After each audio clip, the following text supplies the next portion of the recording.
Buenos días, bienvenidos a este tiempo devocional, tu palabra para encontrar el camino.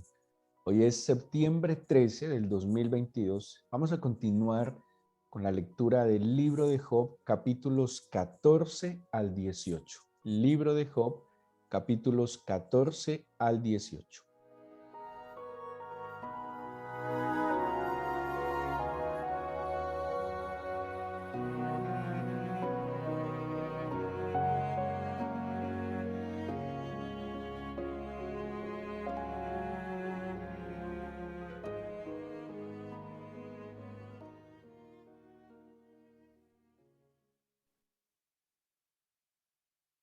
Ayer teníamos la oportunidad de mirar en los capítulos que correspondían en nuestra lectura la intervención de Zofar, uno de los amigos de Job, que hablábamos de que era un hombre dogmático.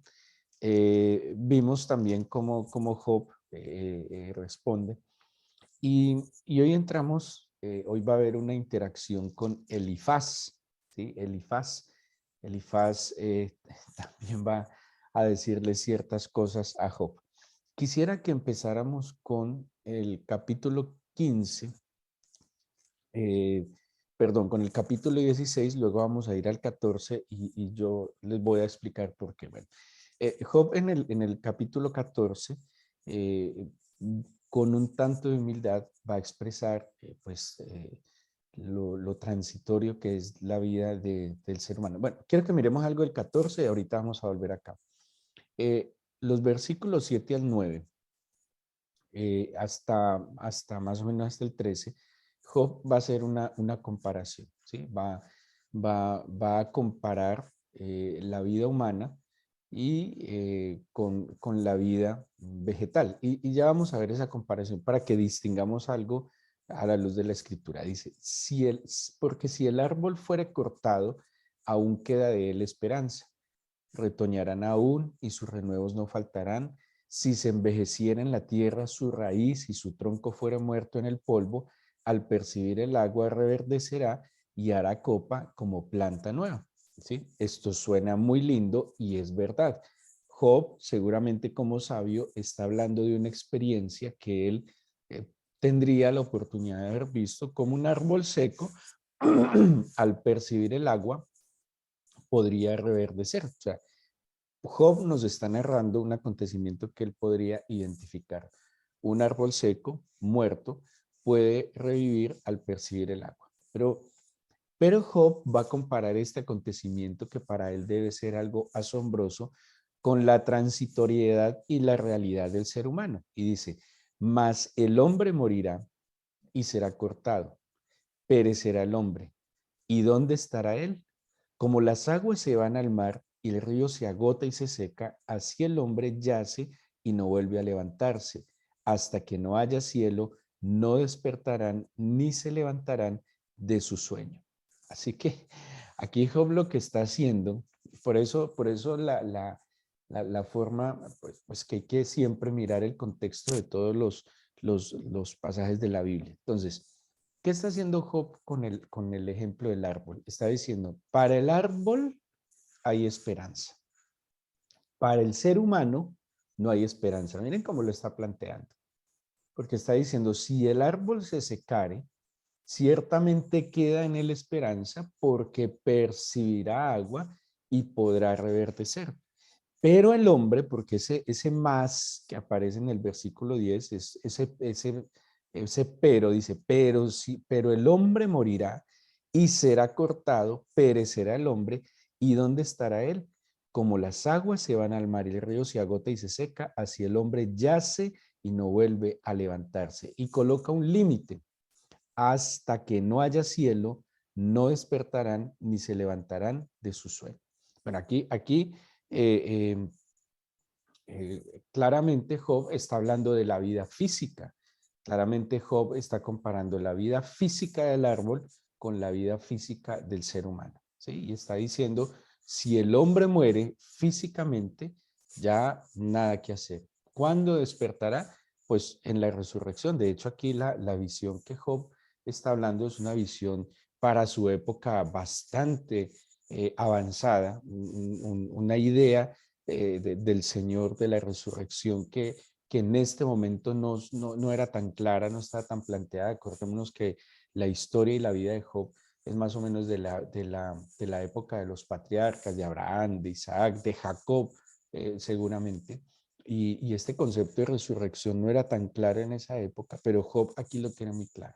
¿Y qué es lo que resucita? Pues resucita el cuerpo, el espíritu nunca muere. El espíritu viene de parte del Señor, es el aliento de la vida. Lo que muere es el cuerpo. Y eso es lo que está diciendo. Pero, y ahorita vamos a volver acá porque hay algo muy especial respecto a la esperanza. ¿Qué está diciendo simplemente Job? Cuando el cuerpo físico muere, la única esperanza es el despertar en la eternidad. Hablando del cuerpo, pero está hablando del cuerpo, no está hablando simplemente de el individuo como persona, porque nosotros no solo somos cuerpo, nosotros somos un espíritu creado por el Señor, el aliento de la vida, puestos, bueno, un espíritu y un alma en un cuerpo. Nosotros somos esencialmente espíritu y alma. ¿Por qué somos esencialmente espíritu y alma? Porque es lo que viene directamente del Padre, porque el cuerpo viene de la tierra, pero el espíritu y el alma viene del Padre. Por eso nosotros somos espíritu y alma puesto en un cuerpo. No somos un cuerpo en quien habita un espíritu y un alma, sino que en esencia somos espíritu y alma. Y esto lo entiende Job acá. Pero luego vamos a ver algo sobre este punto. En el capítulo 15, Elifaz reprende a Job, porque Job está de alguna manera diciendo, esta vida es vana, esta vida es pasajera, esta vida pues no tiene mucho sentido que nos esforcemos en esta vida. Pone este ejemplo del árbol y de lo que es la vida física del ser humano. Y Elifaz empieza a reprender a Job. Pero el capítulo 16 me llamaba mucho la atención, porque miren la condición de Job. Mueren sus hijos, sus 10 hijos, eso tuvo que haber sido terrible para Job. Pierde todo, su esposa no lo acompaña, por el contrario lo ataca. Fuera de eso, físicamente Job está muy enfermo. ¿Qué quedaría y qué esperaría Job de sus amigos? Pues lo que creo que cada uno de nosotros esperaría de un amigo, compañía. ¿Qué esperaría de un amigo? Consuelo. Y Job en el capítulo 16 empieza de alguna manera a quejarse de el papel que le espera que los amigos cumplan en su vida. Meditaba yo sobre estas expresiones de Job y definitivamente sabemos que la primera amistad importante que nosotros necesitamos tener en este mundo, sin duda alguna, es la del Señor. Pero la Biblia también nos exhorta a ser buenos amigos y a tener buenos amigos. La Biblia habla en los proverbios, por ejemplo, que hay amigos tan cercanos que son incluso más cercanos que un hermano. Nosotros fuimos diseñados para vivir en sociedad, fuimos diseñados para vivir en amistad, primero en amistad con el Señor, también, y fruto de una buena amistad con el Señor, pues tener la oportunidad de cultivar en la vida buenas amistades. ¿Quiénes deberían ser mis mejores amigos? En el caso de los casados, su esposa, su esposo.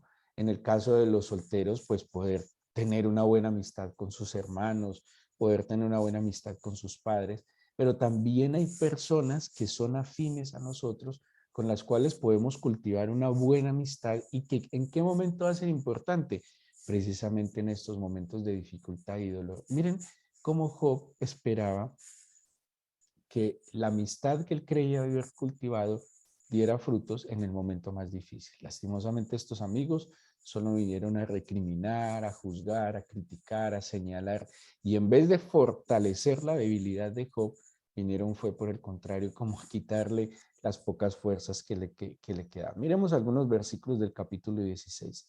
Dice, versículo 2, muchas veces he oído cosas como estas, consoladores molestos sois todos vosotros.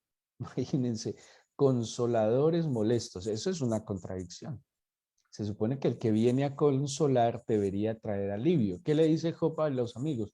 Consoladores molestos sois. Dice el versículo 4, también yo podría hablar como vosotros si vuestra alma estuviera en lugar de la mía.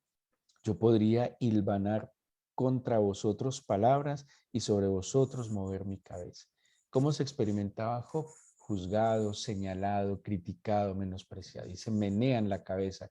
Esa expresión de menean la cabeza se me viene a mi mente. Es como cuando, no sé, cuando alguien ve que otro comete un error y el otro le hace como, Ave María, ¿sí? Como se lo dije, como usted, cómo es posible que caiga en esa falta. Esa es la expresión que Job está reclamando de sus amigos. Versículo 4. También yo podría hablar como vosotros, si vuestra alma estuviera en lugar de la mía. Yo podría hilvanar contra vosotros palabras. Perdón, versículo 5. Pero yo os alentaría con mis palabras y la consolación de mis labios apaciguaría vuestro dolor. Eso es lo que hace un amigo. Eso es lo que hace un cercano al corazón. Consuela, alienta, apacigua el dolor con la compañía. Pero estos amigos de Job, por el contrario, vinieron fue a generar más carga, más desazón, más angustia en la vida de Job. Y Job nos está hablando en este capítulo de lo que en verdad él desde esa baja condición hubiera esperado, o más bien necesitaba de parte de sus amigos. Versículo 7. Pero ahora tú me has fatigado, has asolado toda mi compañía. El amigo de Job, mire la amistad, lo que le está generando a este hombre. Fatiga, angustia, más dolor, más desesperación. Versículo, miren como les dice, 11 y 12. Me ha entregado Dios al mentiroso y en las manos de los impíos me hizo caer. Próspero estaba y me desmenuzó, me arrebató por la cerviz y me despedazó y me puso por blanco suyo. Dice el 17, a pesar de no haber iniquidad en mis manos y de haber sido mi oración pura. Él sigue defendiendo su causa abiertamente. Y en el 20 le dice a su amigo, disputadores son mis amigos, mas ante Dios derramaré mis lágrimas. Entonces, quería resaltar este capítulo, pues en esa necesidad de la amistad, ¿sí? En esa necesidad y antes de demandar amistad, yo debo aprender a ser buen amigo, yo debo aprender a ser un buen compañero. Dice la Biblia que el hombre que tiene amigos ha de mostrarse amigos. Amigos hay más cercanos que un hermano. Y quien tiene buenas amistades es porque cultiva esas amistades, porque es leal, claro que aconseja, claro que ayuda, claro que hace ver el error del otro. Pero ante una situación de estas, ¿yo qué me voy a poner a juzgar de quién es la culpa? Está en medio de un dolor terrible. ¿Yo cómo voy a decir, claro, lo que estás sufriendo es porque eres malo? No necesariamente, y en este caso lo de Job no necesariamente era como consecuencia de su pecado. Hay que mostrarse amigos. Y aquel que experimenta la amistad del Señor Jesús seguramente se va a mostrar siempre amigo. Pero quiero volver al capítulo 14 para que no nos quede esta idea en el aire sobre el árbol cortado y sobre el hombre que también es cortado. De hecho, si ustedes comparan, volviendo al 14, versículo 10, versículos 7 y 10, dice el 7, porque si el árbol fuere cortado, y en el 10 dice, pero el hombre morirá y será cortado. ¿Cómo puede haber esperanza para el árbol, según Job, y no haber esperanza para el cuerpo? Porque la esperanza de la que habla Job no es el cuerpo físico o para el cuerpo físico, sino que la esperanza es para la vida espiritual, ¿sí? Y obviamente, si aún el cuerpo está vivo, la esperanza es para el cuerpo. Y como les decía ayer, nosotros tenemos que tratar de leer la Biblia porque la Biblia se explica con la misma Biblia. Necesitamos verlo, las ideas eternas hay que verlas a través de toda la escritura, ¿sí? Y más cuando estamos analizando el libro de Job, donde vemos que hay mucha alma, sin duda alguna, en el libro de Job, como hay revelación divina y no lo podemos dudar, por algo está en la Biblia. También es un libro donde hay mucha alma. Está el alma de Job atribulada, está el alma de Job dolorida, pero también está el alma de los amigos, uno desde una perspectiva dogmática, otro desde una perspectiva mística, otro desde una perspectiva de su juventud, de su inmadurez. Entonces, ¿Cómo podemos leerlo? Pues llevémoslo a toda la Biblia respecto a este concepto de la esperanza y a este concepto de reverdecer. Y lo más importante entonces es que mientras haya vida física, hay esperanza de la vida espiritual, ¿sí? Cuando el hombre yace en el Seol, ya no hay nada. O sea, si pudo buscar al Señor, si se pudo arrepentir, si pudo volver el corazón al Señor, pues gloria al Señor. Pero aún si hay vida física, lo que quiero transmitir es que hay muchas personas que en este momento están en una condición deplorable, lamentable, triste, porque están en las drogas, porque están padeciendo una enfermedad, porque su alma está atribulada, porque hay confusión, angustia, depresión. Y a veces nosotros perdemos la esperanza, pero hay vida, no ha muerto. ¿Qué es lo que trato de entender de Job? No ha muerto. Si yo hubiera muerto físicamente, pues ya no podemos hacer nada. Pero si aún hay vida, si aún hay vida, aunque hubiese sido cortado, queda en él esperanza, porque queda la esperanza de que vuelva a vivir desde el Espíritu.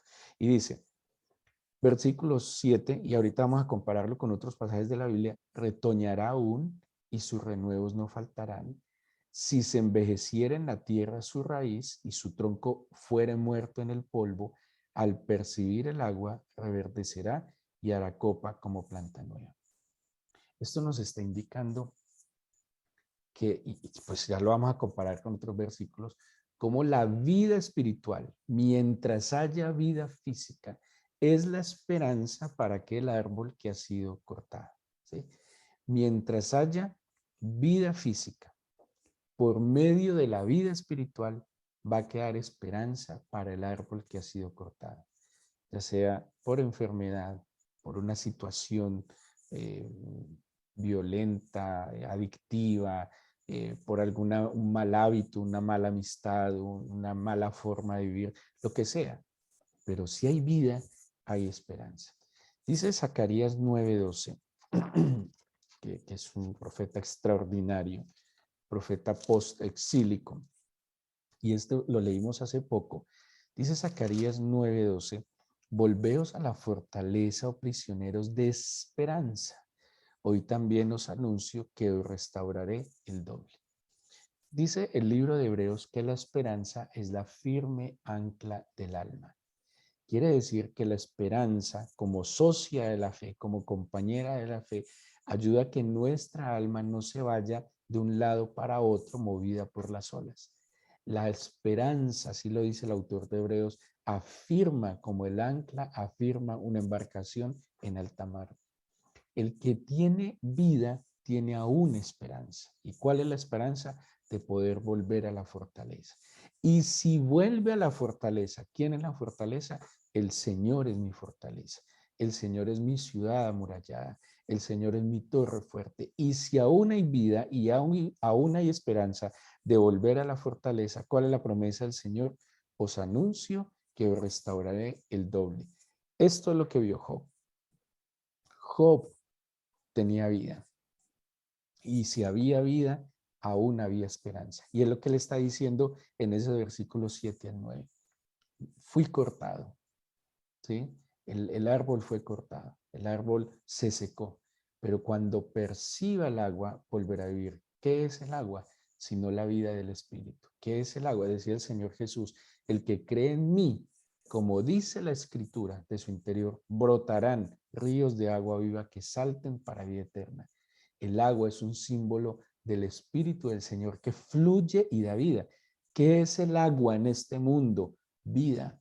Donde hay agua y vida, porque en el inicio la población de la humanidad buscaban lugares donde había agua, porque agua es vida, porque agua es oportunidad.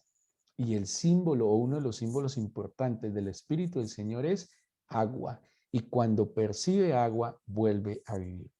Dice el mismo profeta Zacarías, refiriéndose, bueno, aquí se refiere en un momento a Zorobabel, pero sin duda alguna en otro momento se tiene que estar refiriendo al Mesías. ¿Por qué en Zorobabel el Mesías? Zorobabel es ancestro de nuestro Señor Jesucristo como descendiente de David, como de la tribu de Judá, la tribu de los reyes. Pero esta profecía inicialmente es para este tiempo de Zacarías, para Zorobabel, pero en el tiempo sería una profecía que se cumpliría en el Señor Jesús. Y dice Zacarías 6:12, y le hablarás diciendo, así ha hablado el Señor de los ejércitos diciendo, he aquí el varón cuyo nombre es el renuevo, el cual brotará de sus raíces y edificará el templo al Señor. Él edificará el templo del Señor y él llevará gloria y se sentará y dominará en su trono y habrá sacerdote a su lado y consejo de paz habrá entre ambos. Bueno, dejémoslo ahí. Zorobabel, como representante del linaje de David, como descendiente de David, como un rey de Judá. Zorobabel había sido cortado. ¿Cómo lo sabemos? Porque toda la descendencia de David fue llevada cautiva a Babilonia. Había sido cortado. Pero mientras hubiera vida física, aunque se hubiese cortado digámoslo así, sus raíces espirituales o su esencia al salir de su ciudad, mientras hubiera vida, así estuviera en el cautiverio, por eso dice cautivos de esperanza, quedaba la esperanza de que volviera el agua viva y restaurara la vida espiritual. Y eso pasa con Zorobabel. Había sido cortado, había sido llevado a Babilonia y el Señor había hecho una obra sobrenatural de volverle a dar vida. Y miren lo que profetiza incluso Ezequiel, que es contemporáneo bueno, no contemporáneo a Zorobabel, sino que profetiza antes de que aparezca Zorobabel en escena, y dice Ezequiel 17, del 22 al 24. Así ha dicho el Señor, tomaré yo del cogollo de aquel alto cedro y lo plantaré, del principal de sus renuevos cortaré un tallo y lo plantaré sobre el monte alto y sublime, Jerusalén. En el monte alto de Israel lo plantaré y alzará sus ramas y dará fruto y se hará magnífico cedro y habitarán debajo de él todas las aves de toda especie, a la sombra de sus ramas habitarán.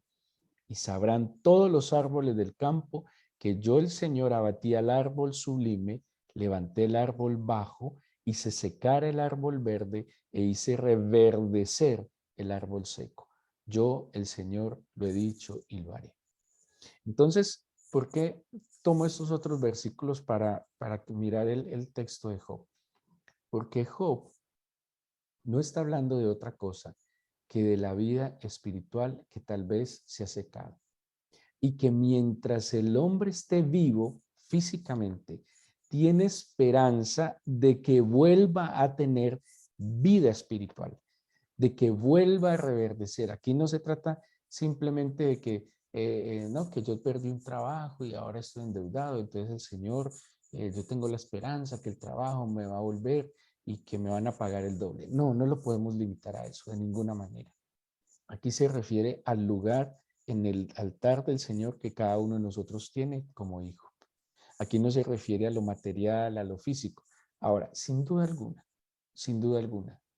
si a mí el Señor me había bendecido en otras áreas materiales, económicas, laborales, académicas, y por haber yo permitido que se secara en mí esa vida espiritual, es muy posible que lo que me fue añadido de parte del Señor, yo lo pierda ante mi distanciamiento de Él. Es muy posible, ¿sí?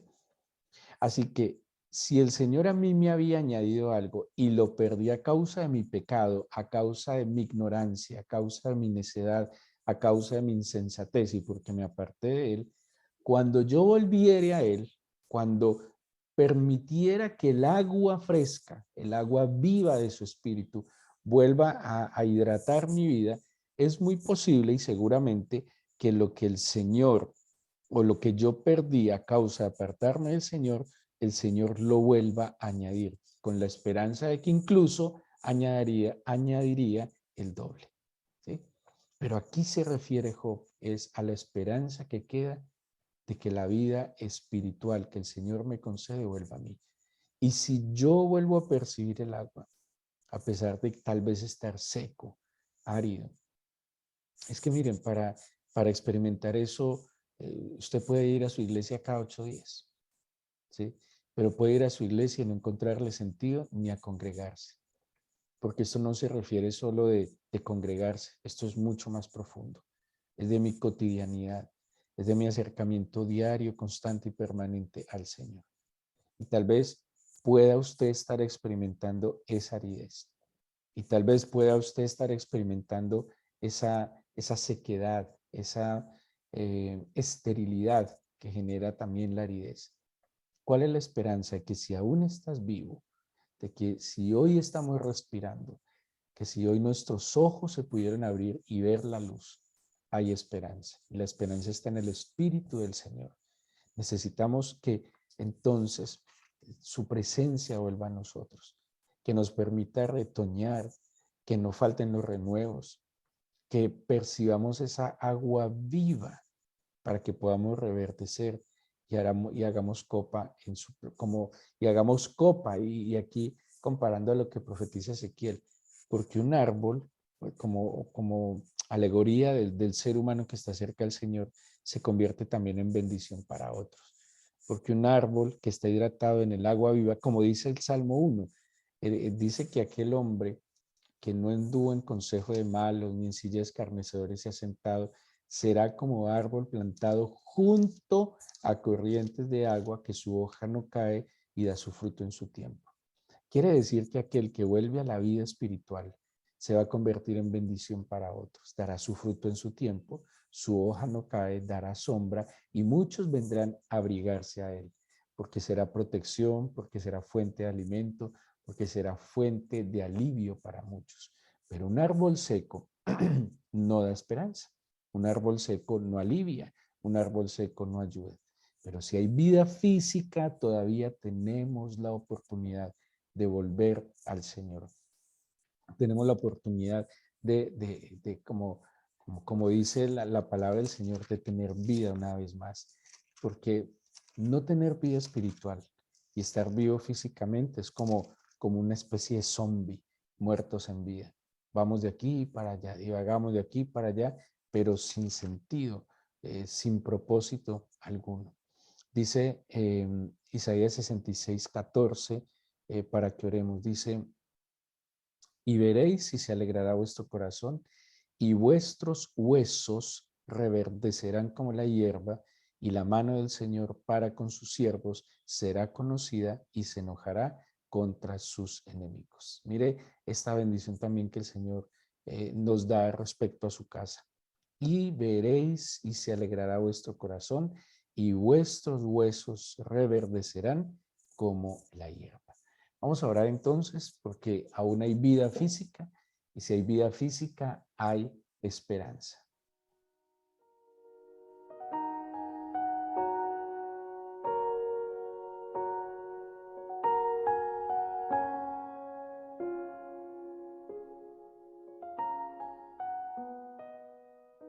¿Quién más nos podría hablar de esperanza, Señor, sin un hombre que tenía todas las circunstancias adversas para no tener esperanza alguna, como Job?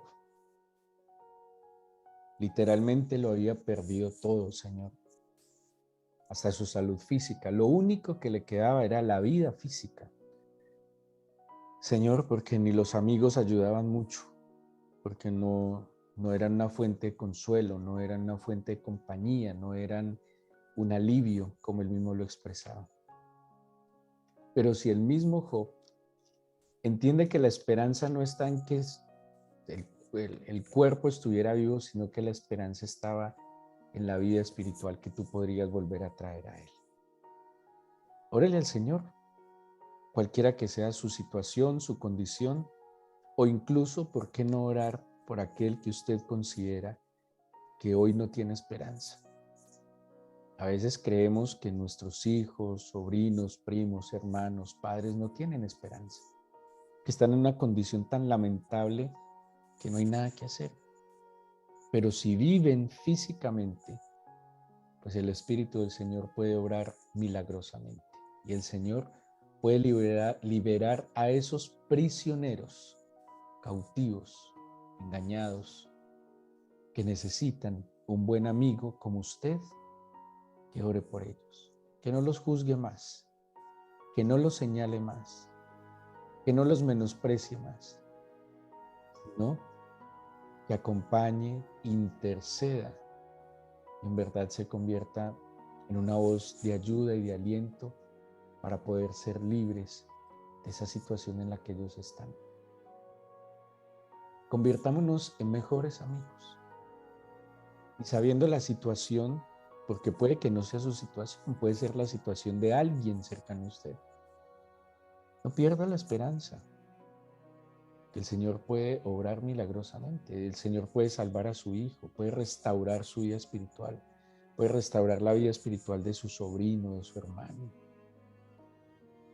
Si hoy respira, podría recibir el Espíritu del Señor como agua viva y darle esa oportunidad de encontrar una vida con sentido, con propósito. Dígale, Señor, hoy me pongo como amigo de mi hijo, como amigo de mi sobrino, como amigo de mi amigo, delante de ti, para pedirte que me des la oportunidad y que te sirvas del medio necesario para que estos prisioneros, que si tienen vida física aún hay esperanza, de que vayan a la fortaleza, y en la fortaleza ser sanados, restaurados, levantados.